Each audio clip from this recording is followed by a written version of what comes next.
Senator Afnanullah का programme बढ़ गया, जलसा गांव में एंट्री भी ना मिल सकी। सब्सक्राइब करें और बेल दबाएं ताकि कोई खबर रह न जाए। आप यहाँ पर खड़े हैं, एंट्री नहीं हो रही, क्या ये प्रोग्राम बढ़ नहीं? वो हो जाता है, वो हो जाता है सर, अभी आ जाएगा। मुझे उन्होंने बोल दिया, लिस्ट में नाम आ जाता है, थोड़ा टाइम लगता है बाद में। ये हमारी पार्टी के अंदर पहले भी बहुत दफा हो चुका है, पहले भी हो चुका है, यानी यूज्ड टू है सब।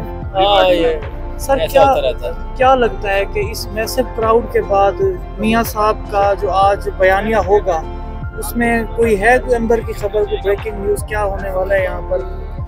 यार मियां साहब जो है वो इंशाल्लाह मईशत पे बात करेंगे, मुल्क को आगे कैसे लेके जाना है उस पर बात करेंगे, जो उनके ऊपर बीती है उसके ऊपर बात करेंगे, तो काफ़ी सारी लंबी चौड़ी बात होगी इंशाल्लाह। तो क्या टिट फॉर टैट होगा? आप अगर पावर में आते हैं तो फिर उसके बाद तहरीक इंसाफ और इमरान खान के लिए उतनी ही मुश्किलें होंगी जितनी आपने झेली? नहीं, हम किसी के लिए मुश्किल नहीं करेंगे, हम तो पाकिस्तान को आगे लेके जाएंगे, इकॉनमी को आगे लेके चलेंगे। जिनके जो केसेस वगैरह बने वो अपने केसेस खुद ही भुगतेंगे। डॉक्टर साहब, नून लीग आप समझते हैं कि आज अपना ही रिकॉर्ड तोड़ रही है, इतना बड़ा एक मैसिव क्राउड यहाँ पर लेके आ रही है? जी बिस्मिल्लाहिर्रहमानिर्रहीम, बिल्कुल जी, हम तो अपना नहीं, हम तमाम रिकॉर्ड तोड़ दिए इंशाल्लाह, कोई है ही रिकॉर्ड बचा ही नहीं, अब ये रिकॉर्ड है। सब्सक्राइब करें और बेल दबाएं ताकि कोई खबर रह न जाए।